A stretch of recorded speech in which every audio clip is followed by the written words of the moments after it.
Welcome to the deep dive. Today, we're really getting into unlocking your potential, accelerating your learning, even if you feel like you're facing some pretty significant challenges. Yeah, and our source material for this is, well, it's fantastic. It's an insightful conversation with Jim Kwiuk.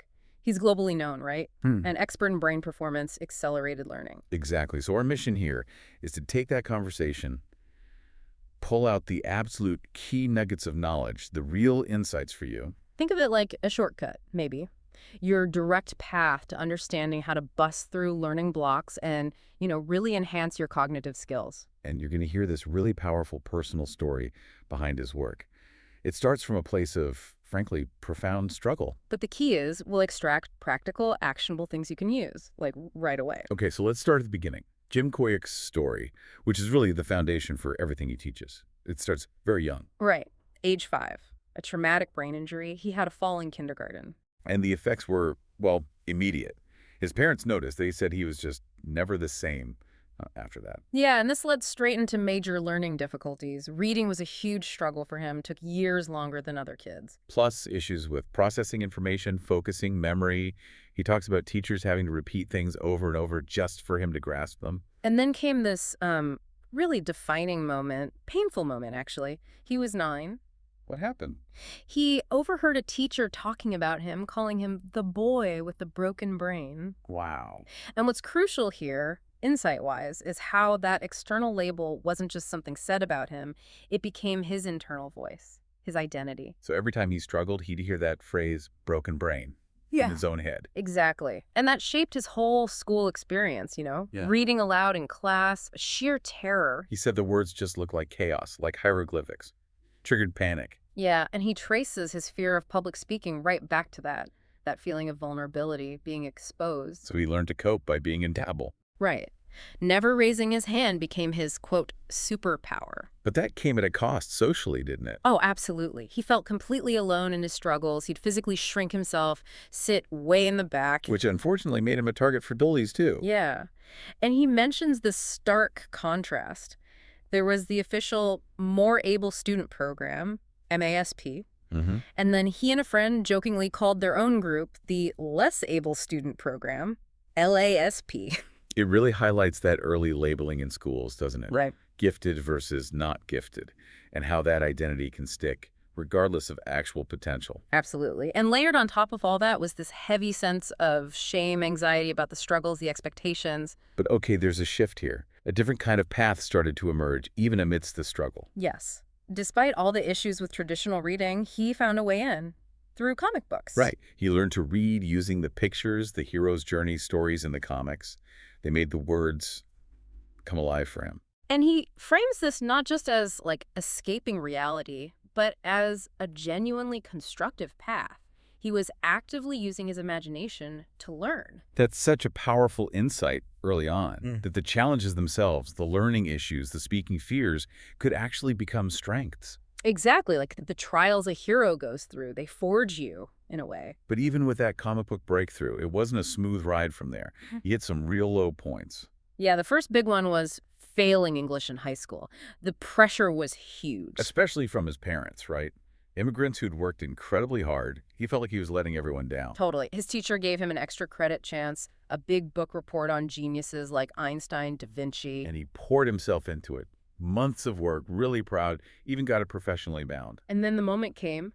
The teacher unexpectedly asked him to present it. Oh, no. Given his fear. Exactly. He just froze, couldn't breathe, panicked. And he actually lied, told the teacher and the whole class he hadn't done the report. Even though he had this beautiful bound copy. Right. He threw it away later. He describes it as feeling like throwing away his potential right along with the paper. Just devastating. And that wasn't the only low point. No, the second big one hit in college. He managed to get into a state school, was hoping, for a fresh start. But things got worse academically. Even worse. He felt so defeated after just a few months, he actually decided to quit college altogether. So he was really lost at this point. Completely. He went out to California with a friend, just trying to get some perspective. And that's where this pivotal conversation happened. With his friend's father. Yeah. The father just asked a simple question, how's school? And it just broke him open. He finally told his story. The whole thing, the injury, the broken brain label, feeling worthless, deciding to quit, everything came out. And then the father asked another question, one that really shifted things. Why are you in school? And he didn't have an answer. No immediate answer, no. He realized he honestly didn't know why he was there. It shows the power of questions, right? To change your focus completely. So what happened then? The mentor, the father, had him write down his dreams, his bucket list. And interestingly, it was heavily focused on family, on experiences he wanted to share with them. So the mentor reads this list, holds his fingers apart and says, "You were this close to everything on that list." Okay. Then he points to Jim's head and asks, "What's in between?" Meaning his mind, his brain. Right. And then he takes him into his personal library, which, for Jim, with his history... Must have felt like walking into a nightmare. He said it felt like a room full of snakes. And the challenge the mentor laid down was huge. Read one book a week. And Jim's reaction? Predictably, he pushed back hard, argued for his limitations, defended that broken brain identity he lived with for so long. That's just not me. Exactly. That's such a key point Jim makes. If you fight for your limitations, you get to keep them. So how did the mentor get through? He brought it back to Jim's why. He pointed to the bucket list, those family-centered dreams, and connected reading directly to achieving them. He said something like, because a lot of the things you want have to do with family. Linking the learning to the purpose. Precisely. It makes me think of that Mark Twain quote. Don't let school get in the way of your education. Exactly. His real education was about to begin, driven by something much deeper than grades. Okay, so Jim goes back to college. He's got this renewed sense of purpose, but he's also facing this mountain of reading the required stuff and the books for his mentor. Yeah, he was completely overcome. Basically moved into the library, pushing himself way too hard, not sleeping, not eating properly. Just grinding. Totally unsustainable, and it led to another crisis. Another accident. Yeah, sheer exhaustion. He passed out, fell down a flight of stairs in the library. Oh my gosh. Woke up 2 days later in the hospital. And he admits, in that moment of intense suffering, he actually wished he died. He felt that worthless. That's incredibly dark. But something shifted in the hospital. A message arrived. A nurse brought him green tea, and the mug had a picture of Einstein on it. Okay.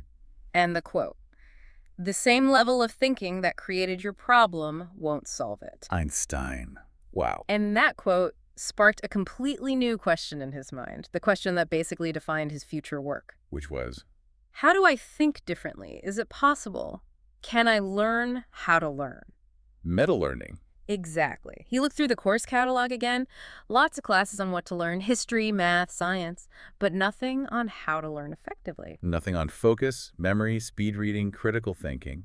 The actual skills of learning. Right. So he made a radical decision. He put his regular coursework on hold for about 6, maybe 8 weeks. And focused entirely on? Meta-learning. Learning how to learn. He dove deep into understanding how the brain actually works. Became obsessed. Reading everything he could find on study skills, neuroscience. Yes. And then, after weeks of this intense focus, he had what he calls his limitless moment. He was in a huge lecture hall.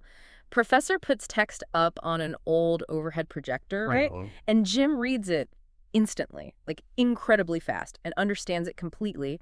And he just bursts out laughing spontaneously. Which must have been jarring, given his usual shyness. Totally. And then moments later, the rest of the class finally catches up, reads the text, and they start laughing too. He realized in that instant he was processing information way faster than everyone else. That must have been an incredible feeling, the breakthrough. Absolutely. He realized he wasn't broken. He was capable, more than capable. His grades shot up. His whole life started changing. Oh, but it wasn't just relief, was it? He also felt angry. Yeah, deep anger, actually. Anger that these fundamental learning skills weren't taught routinely. That he, and likely countless others, suffered needlessly for years because they lacked the right tools. He saw he had the capacity all along. And that anger became fuel. Exactly. Not bitterness, but fuel for his mission. To stop others from going through that same suffering, that self-judgment, that isolation, his driving force became no brain left behind. Which naturally led him to critique the traditional education system. Right. He sees it as, well, outdated, designed for 20th century world farms, factories, emphasizing rote learning, passive students. Like using a horse and buggy in the age of spaceships. Pretty much. And he's careful to say this isn't about blaming teachers. Teachers work incredibly hard within a flawed system. It's the system itself that needs an upgrade. So why is changing that system so hard? Well, a few reasons. People are generally resistant to change, you know. Plus, identities, careers, whole structures are built around the current system. People are incentivized to keep the status quo. Exactly. Mavericks who try to shake things up often face resistance, even hostility at first. And part of the shift needed is redefining what we even mean by intelligence. Yes. It's less about how smart you are, fixed mindset style, and more about how are you smart, recognizing diverse learning styles. Because standardized tests don't capture everything, especially not creativity, imagination, strategy, skills that are arguably more valuable now. Precisely. And that's why meta-learning, learning how to learn, is so vital today. It's the ultimate high-leverage skill. Especially with people likely having multiple careers over their lifetime. The ability to learn quickly is key. It's not a nice-to-have, it's a necessity. And he also touches on technology's impact. The constant swiping, the digital devices. Yeah. It might be conditioning our brains for distraction. He mentions digital dementia, potentially losing some memory capacity because we outsource it to our phones. Which makes it even tougher for teachers trying to engage students accustomed to that fast pace. Absolutely. Which brings us back to the importance of active learning. We learn best by doing, creating, collaborating, interacting, not just passively consuming. Like kinesthetic learners needing to move. Punishing that is misunderstanding how they learn. Exactly. It's good to see trends towards experiential learning, flipped classrooms, but meta-learning is still the foundation. It's the master key, as he puts it. Okay, so let's circle back to his story. After his own breakthrough, he started tutoring friends. Yeah, partly because he needed money for food, honestly, which led to this idea. Offer a free class on speed reading and memory. He put up flyers. Yeah. Expecting maybe a handful of people. Maybe 5 or 10. He shows up, and there are 110 people crammed outside the classroom door. For someone with his public speaking phobia, Yeah. That's the nightmare scenario. Absolute nightmare. He panicked. He actually just turned around and walked away. But he didn't leave. He couldn't. He said he heard his mother's voice in his head, reminding him of his promise, the suffering he wanted to alleviate, letting those people down. That was the turning point. He describes taking just one step back towards that classroom as the moment he changed his destiny. He went back, apologized, and somehow managed to teach for 2 hours. Doesn't really remember doing it. He was probably running on adrenaline. Wow. And that led to more. Yeah, people were asking for more. So he offered a 10-hour program. He thought maybe 1 person, 2 people would sign up. How many did? 71. They handed him about $20,000 in cash right there. Which must have been unbelievable for him at the time. Totally life-changing. It allowed him to reinvest heavily in his own learning buying programs, traveling to learn from experts. He became a lifelong student of the mind. But there's one story from those early students that really cemented his mission, isn't there? Oh, yeah. This one's powerful. A young woman came up to him after the program. She'd read 30 books in 30 days using his techniques. Incredible speed. Why so many? Her mother was terminally ill, given just 60 days to live. So the daughter used the speed reading skills to just devour information, every book she could find on health, wellness, anything that might help. Desperate to find an answer. Exactly. 6 months later, she called Jim crying. Good news. Amazing news. Her mother wasn't just alive, she was recovering. And the doctors attributed it to the knowledge the daughter had found and applied from all those books. Wow. That was the moment it crystallized for him. Knowledge is power, sure, but learning is our superpower. And it's a superpower everyone has inside them. That's the key realization. It's inherent. His mission became crystal clear. Help every single brain reach its potential, no matter their background or history. And he connects this back to the shame so many people feel, right? About not being smart enough, not living up to potential. Yeah, that feeling of, this is just how I am, which leads to hopelessness, futility, shame, and blame. He talks about breaking free from that trend. Yeah, the societal message that we're broken, need fixing, aren't enough. He lived that message for years. But his identity now is completely different. Completely. It's built around sharing, leading, empowering. He admits it still takes effort. He's naturally introverted, still deals with sleep issues. But the impact stories fuel him. And didn't a near-death experience also reinforce his commitment? Yes, profoundly. And the sleep challenges, while tough, force him to be incredibly intentional with his energy. It's either a hell yes or hell no decision for him now. Protects his focus. Okay, so let's distill some of the core frameworks he teaches for accelerated learning and, really, for life. First up, agency. Right. And he has this great twist on the Spider-Man quote. Instead of, with great power comes great responsibility, he flips it.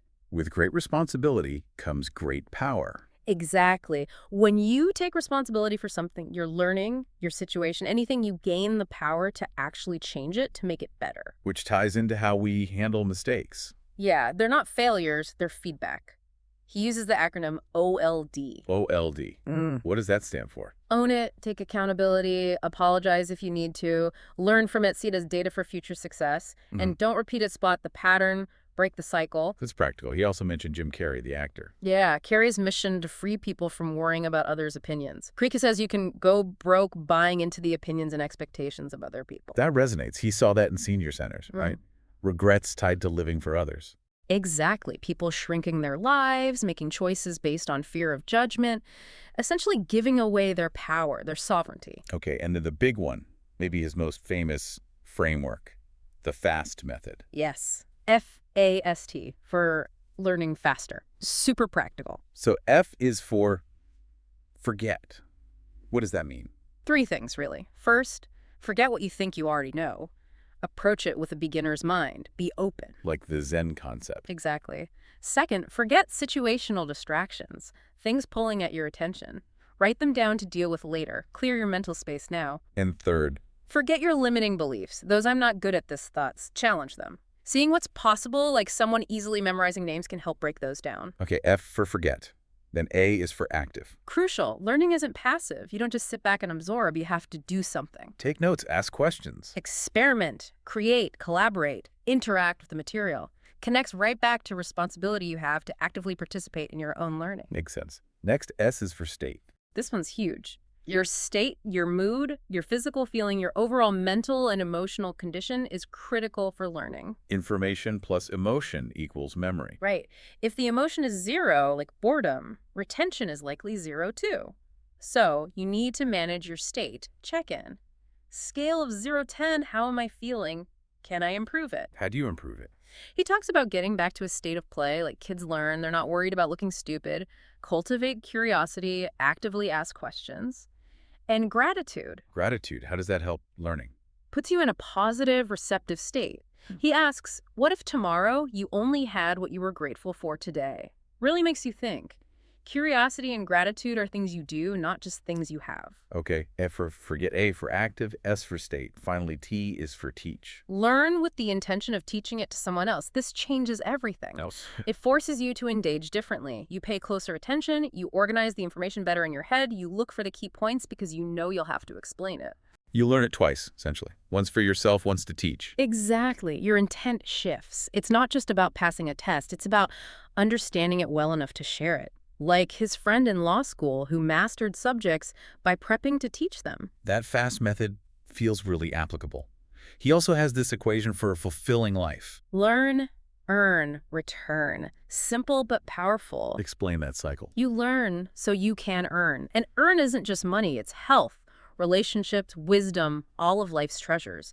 And you earn so you have more to return, to give back, share, contribute. It's a continuous loop. Be, do, have, share. Exactly. It's about growth and contribution. So bringing all these threads together, his story, the frameworks, what's the core message about living a good life? At its heart, it's about showing up fully, playing full out, as he says. And that involves 2 key things. Yeah. First, the curiosity to really know yourself. Self-awareness, journaling, meditation, understanding your unique wiring. Your difference is your strength, your superpower. And the second part? The courage to be yourself, authentically, not constrained by what others think or expect. He notes that feeling tired often isn't just physical. It's from doing too little of what actually makes you feel alive. And the crucial reminder about knowledge. It's only potential power. It doesn't do anything unless you actively apply it. You have to put it to work. Thinking back to those regrets he heard in senior centers, it really hammers home the cost of not being yourself, of letting others' opinions dictate your life. Absolutely. Giving away your power. He uses some great metaphors for this. Like the egg. Right. Broken from the outside, life ends. Broken from the inside, life begins. Change has to start within you. And the thermometer versus thermostat. Yeah. Are you just reacting to your environment like a thermometer? Or are you setting the temperature, proactively shaping your environment like a thermostat? Be the thermostat. That's a powerful call to action. His final message is really empowering. You have greatness inside you, genius even. Struggles often aren't about lack of ability, but lack of the right tools or strategies. Resourcefulness is within us. If we're aware enough to tap into it. And remember, memory, focus, creativity, treat them as verbs, not nouns. They're things you do. That gives you agency. Wow. What a journey we've covered in this deep dive. From that broken brain label and profound struggle. To unlocking potential, discovering learning as a superpower, and dedicating his life to helping everyone else find theirs too. Key takeaways really stand out. Changing your identity around learning is possible and powerful. Meta learning is essential now. The FAST method gives you practical steps. And that link between responsibility and power, the idea that learning is your superpower too, it's all incredibly motivating. We really hope this encourages you, the listener, to think about your own relationship with learning, any challenges you face, and the potential that's absolutely waiting inside you. Yeah, definitely. So maybe a final provocative thought to leave you with. Is there an identity you're holding on to, maybe even fighting for, that's actually holding you back? Or thinking practically about the FAST method. What's just one small thing you could commit to doing differently the very next time you need to learn something new? Just one small action. Thank you so much for joining us on this deep dive. We hope these ideas spark something for you, maybe offered a fresh perspective on unleashing your own learning superpower.